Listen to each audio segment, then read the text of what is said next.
Welcome to Book Summary Podcast, your gateway to personal transformation. Each episode delivers big ideas from the world's most impactful books on mindset, productivity, and success, all in just a few minutes. Ready to turn knowledge into action? Let's get started. Have you ever seen someone driving an incredibly fancy car, maybe a Ferrari, a Lamborghini, something really top end? Oh, yeah. And you find yourself thinking, wow, that person must be so successful. Or maybe even, man, I wish I had that. Definitely. Or maybe if I had that car, people would think I'm really cool. Right. Exactly. It's this almost universal thought, isn't it? That super shiny, expensive thing. It just seems to radiate success, intelligence, importance. It feels like a symbol. But what if that feeling, the really deep-seated perception, what if it's fundamentally, flawed? What if the very thing we think will get us admired is actually seen completely differently by other people? Well, welcome to the deep dive. This is where we take your sources, we kind of peel back the layers and really pull out those key insights, those important nuggets of knowledge. Yeah. And that question you just posed, it perfectly sets the stage for our mission today. We're not just giving you a summary, we're really diving deep into the source material, connecting the dots. Kind of give you those aha moments. Exactly. So you feel genuinely well-informed, but, without feeling totally overloaded with information. Absolutely. And today, we're zeroing in on a book that I think truly changed how a lot of people, myself included, think about money and wealth. And frankly, the often pretty irrational decisions we make around it all. Which book is that? We're talking about Morgan Housel's The Psychology of Money. Now, this isn't your typical finance book, right? It's not full of dense charts or complex economic theories. No, not at all. Instead, Housel gives us this brilliant, almost philosophical look at our relationship with money, one we don't often examine. It's very human. It is. It's a fresh, deeply human perspective on something many of us just treat as numbers. It gets into the stories we tell ourselves, the powerful emotions driving our choices, and these ingrained human behaviors that, it turns out they shape our financial lives way more than any spreadsheet ever could. And for anyone in America, really, who's interested in building wealth, understanding these psychological parts it's absolutely crucial, wouldn't you say? Couldn't agree more. What's really fascinating about Housel's work, I think, is how it shifts the focus.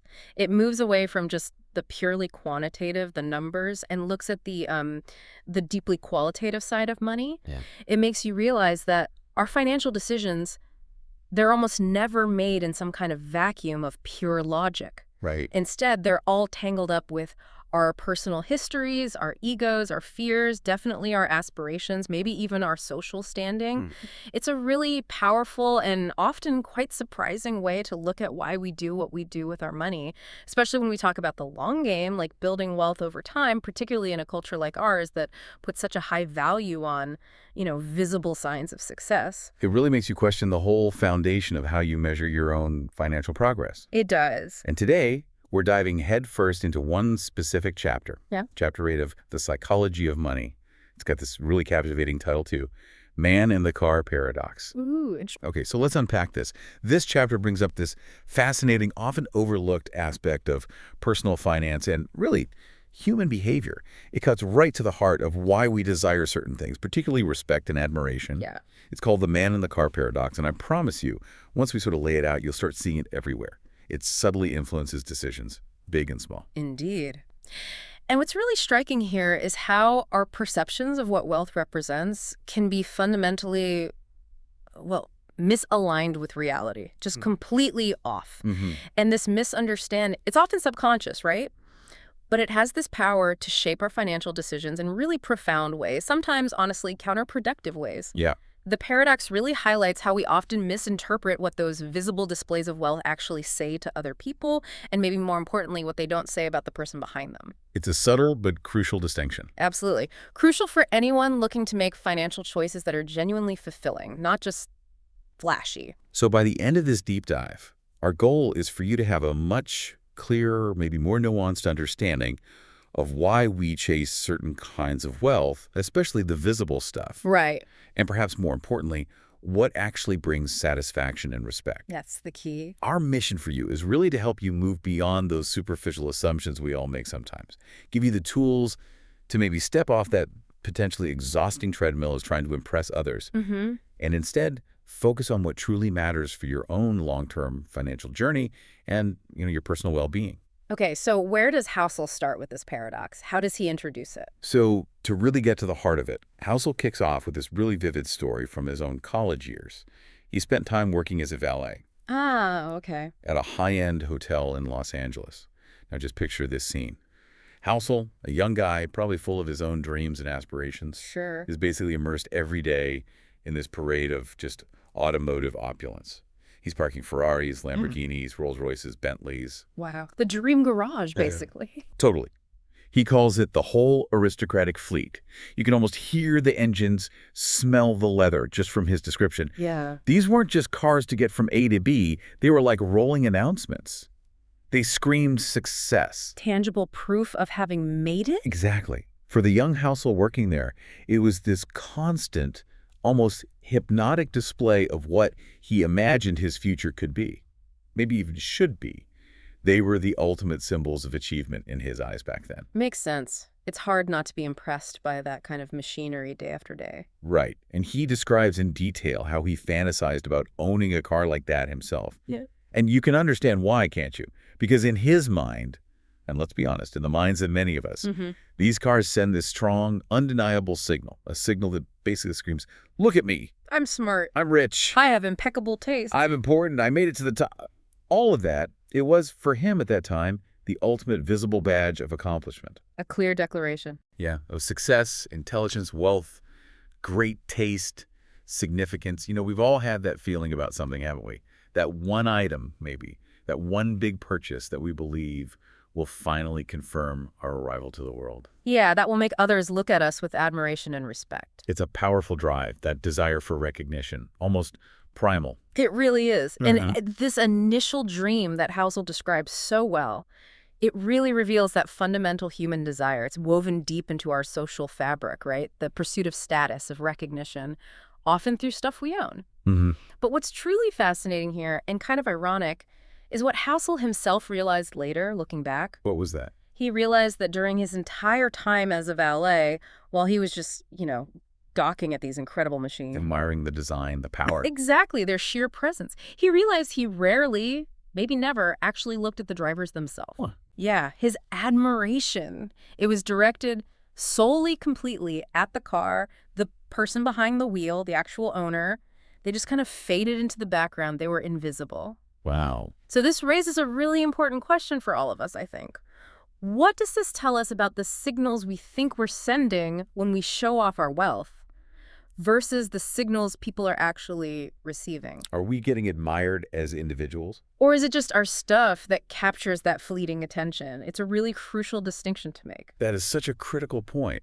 And it sets up the core of this paradox perfectly. Let's ask ourselves, when you see someone driving that brand new top-of-the-line sports car, Yeah. be honest. Do you truly think, wow, that person is so incredibly cool, I admire them? Probably not usually phrased quite like that internally. Right. Or is it more likely that your internal thought process goes something like, wow, if I had that car, people would think I'm cool. Ah, there it is. And then you immediately start picturing yourself in the driver's seat, right? Feeling the wind, turning heads. Yeah, you project yourself into that scenario. It's subtle, but it's a profoundly significant difference. And that's the pivot point for understanding this whole idea. We rarely project the coolness or the success onto the driver as a person. No. Instead, what usually happens is we want to be the driver so that we can feel cool and successful ourselves. The admiration gets transferred. It moves from the owner To our own aspirational self, our own fantasy. Exactly. So that leads us right into the paradox itself. How does Housel actually state it? He nails it with such clarity. He basically says, and I'm paraphrasing slightly here, people tend to want wealth to signal to others that they should be liked and admired. Makes sense so far. Okay, yeah, standard motivation. But, it continues, in reality, those other people often bypass admiring you.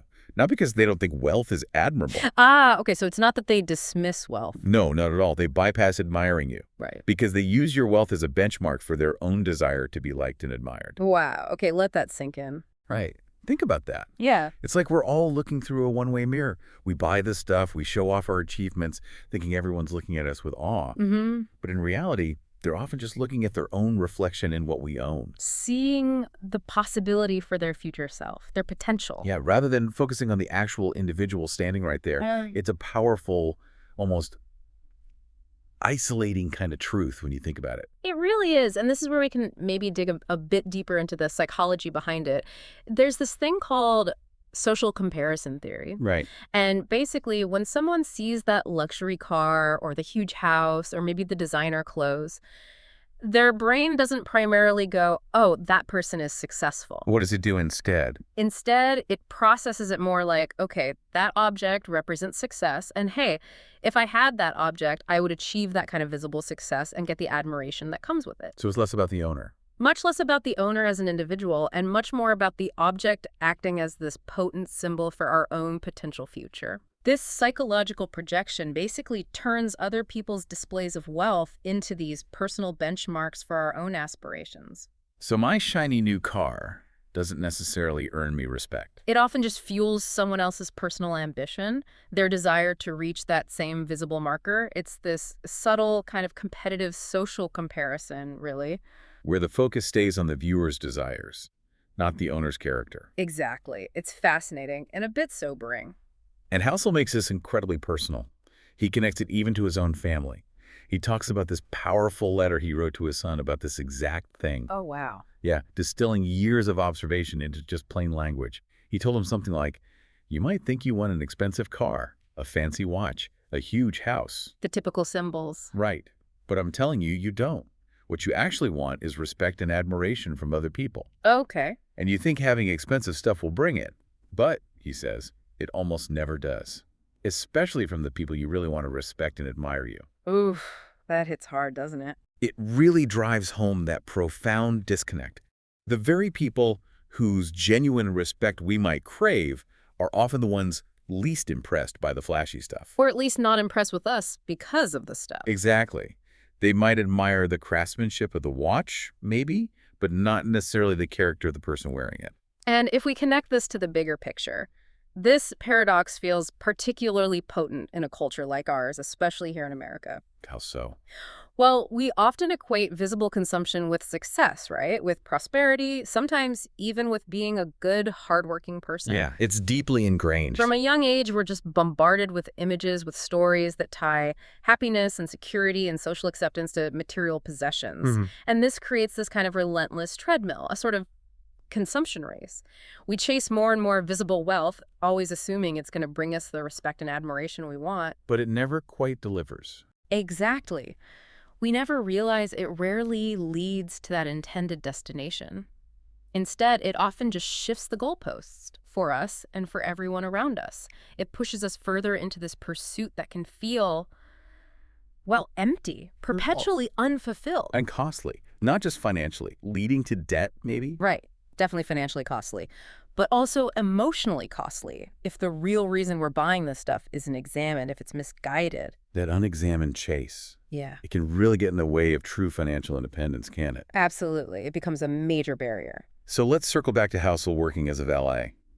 He vividly describes this growing understanding, this sort of dawning realization about the whole dynamic. Yeah. He realized that while he stood there watching these incredible cars pull up, he just didn't care about the drivers. Didn't care at all. Barely even registered them as distinct people. He was simply gawking at the car, picturing himself in the driver's seat, feeling that thrill, that perceived status, but for himself. It was this powerful, almost humbling moment for him, recognizing that the admiration he felt was totally detached from the person who actually owned the car. He could project his own dreams onto the vehicle no matter who was driving? Precisely.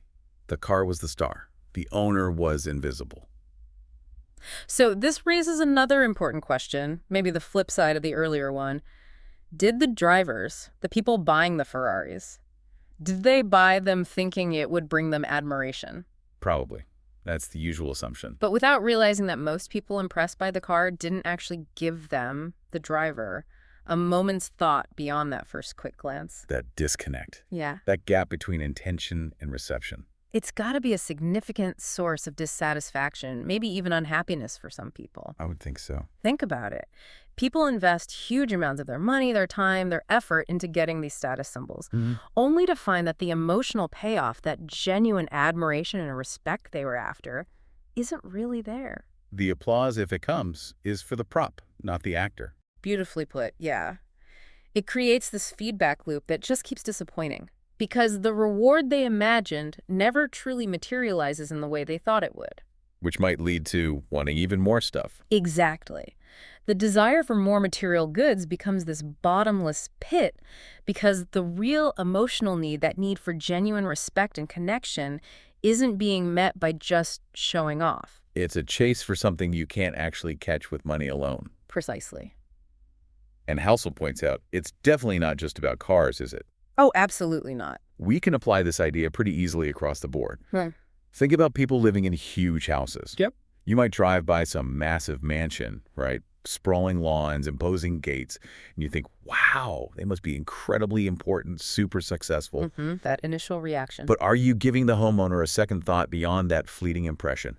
Probably not. More likely, you're picturing yourself inside. Totally. Picturing yourself in that grand living room, hosting parties, or lounging by that amazing pool, the focus snaps right back from them to you. It's the same mechanism at work. And what about jewelry, clothes? Yep.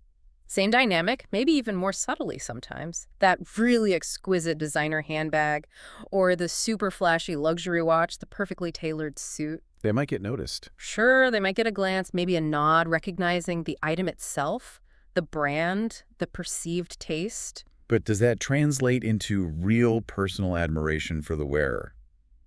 Especially from strangers or casual acquaintances. Rarely. It seems to be just a fundamental part of how we interact with these kinds of displays in our society. And you can even think beyond the obvious luxury stuff. Yeah. What about, say, someone showing off a perfectly curated Instagram feed?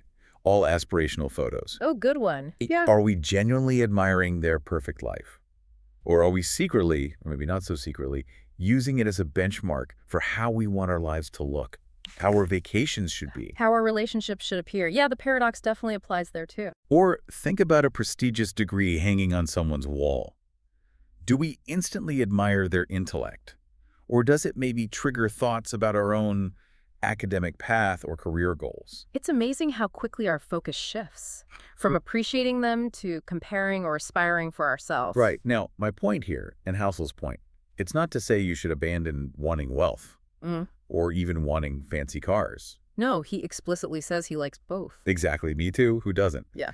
But it's about this subtle yet really profound recognition of what's truly driving those desires for visible stuff. And asking if that desire is actually being fulfilled in the way we imagine. Yeah, about being more intentional, more aware of the underlying psychology. Precisely. So the author isn't pushing for like an ascetic lifestyle or telling everyone to shun luxury. That's not the takeaway here at all. Well, instead, the deeper, much more powerful insight is about really understanding the motivation behind our financial choices, behind our spending habits. If genuine respect, if true admiration is what you're ultimately aiming for, then this paradox really challenges you to rethink how you seek it profoundly. So what's the alternative path then? Well, the core message seems pretty clear. Qualities like humility, kindness, empathy. These will almost certainly bring you more genuine, lasting respect than horsepower or carrots or square footage ever will. Those intangible qualities. Exactly. They're the things that build real, meaningful connections with people. They foster authentic esteem. They cultivate relationships that last. All of which are arguably far more valuable and fulfilling than just fleeting admiration for something you own. Without a doubt, it's a fundamental shift in focus, isn't it? Moving away from seeking external validation through things. And towards the intrinsic value of your character, how you treat people. That's it. So this kind of reevaluation, it could fundamentally change your financial goals, couldn't it? Absolutely. Radically, even. Instead of just instinctively chasing the next visible symbol, the bigger house, the newer car, you might start asking yourself different questions. Like what? Like, what behaviors actually build genuine connection? What actions truly earn esteem from others? What builds a positive reputation that actually lasts? That's a much deeper inquiry. It is. And this shift in perspective, it could mean consciously deciding to prioritize experiences over just accumulating more stuff. Or investing time and energy into nurturing important relationships. Or actively cultivating those personal virtues, integrity, generosity, listening skills, things that genuinely resonate with others. It's about building a reputation through who you are and what you do consistently. Rather than relying on the quick, fading impressions left by expensive things. Yeah.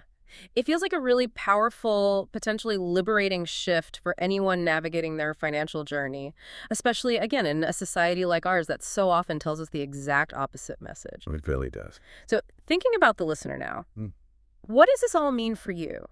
As you think about your own financial future, your own definition of success, of fulfillment. Well, I think it means consciously, maybe critically, examining the motivations behind your own spending and saving habits. Really digging into the why. Exactly. Are you truly aiming for genuine respect, for deep, lasting fulfillment? Or are you maybe inadvertently chasing this illusion of admiration that, as Housel points out, often just falls flat? This man-in-the-car paradox, it offers this fantastic opportunity, almost forces it for some deep self-reflection, a chance to maybe recalibrate your financial goals. Yeah. It pushes us to ask, are my desires for certain material things truly mine? Are they driven by my authentic needs and values? Or are they just reflections of what I think other people expect or what I think will impress them? It's a moment to really define wealth on your own terms, isn't it? Absolutely. A very powerful moment. Hashtag tag outro. Okay, so to quickly recap Chapter 8, Man-in-the-Car Paradox. We've really explored this profound, often missed disconnect. Yeah, that gap. The gap between the admiration we hope to get by displaying our wealth and the kind of stark reality that people often just admire the object itself. Using it as a benchmark for their own dreams. Right. Rather than truly admiring us, the individuals who own it, it really highlights the maybe futility of seeking genuine, lasting respect through material possessions alone. Underscores that unfulfilled promise of visible consumption. Exactly. Okay, so where do we go from here? Does the next chapter build on this? Oh, does it ever? And this is where it gets really interesting because it builds directly on everything we just talked about. How so?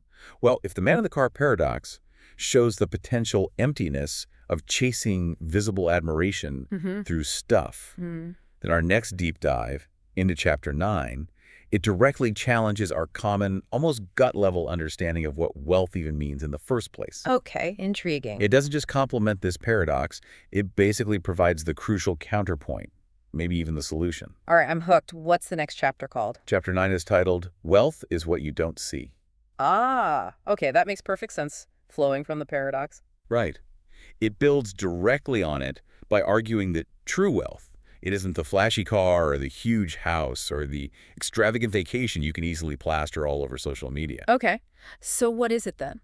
Housel argues quite powerfully that true wealth is often the exact opposite. It's the nice cars you didn't purchase, The diamonds are not bought? the first-class upgrades you skipped, the expensive clothes left on the rack. So it's about what remains unspent. Precisely. It's the financial assets that haven't been converted into visible stuff that others can see and maybe admire superficially. And that unspent money, that quiet accumulation, what does it represent? Something far more powerful, according to Housel. Options, flexibility, and above all, freedom. Options, flexibility, freedom. And those qualities. Yeah. They're inherently invisible to the outside world. You can't easily show off your financial flexibility or your freedom from worry in the same way you can show off a new watch. Right. So true wealth in this context is this quiet power of not having to spend, the control that gives you over your own time, your choices, your life's direction. It's about what you don't have to do because of the foundation you've built. This is such a crucial distinction for anyone truly interested in real, lasting financial independence. Especially, as we've said, in a society so focused on the visible stuff. Absolutely. Think about that for a moment. It suggests that our usual indicators of richness, those highly visible displays we instantly associate with having money. They might be fundamentally misleading. Exactly. Misleading about actual wealth, which is much more about what you don't spend, what you quietly build up, and the incredible freedom that buys you. We'll definitely explore why that distinction is so incredibly crucial next time, especially for anyone trying to build that lasting financial independence, particularly here in the U.S. where visible consumption is it's everywhere. Yeah, and it's not about being cheap, right? Yeah. Or denying yourself all pleasure. It's about understanding the true currency is freedom. And choosing your own path rather than being driven by the need to impress others. So, maybe a final thought for you to ponder this week.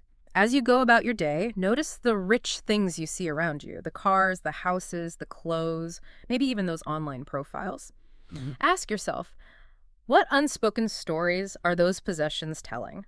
And what are people really reacting to? Is it the thing or the person? Good question. And then, maybe more importantly, what story do you want your own financial journey to tell? Are you chasing those visible signs of richness, hoping for that external nod of approval? Or are you quietly building the invisible power of true wealth? Focusing on the profound freedom it provides, allowing you to live a life that's truly aligned with your deepest values, regardless of who's watching.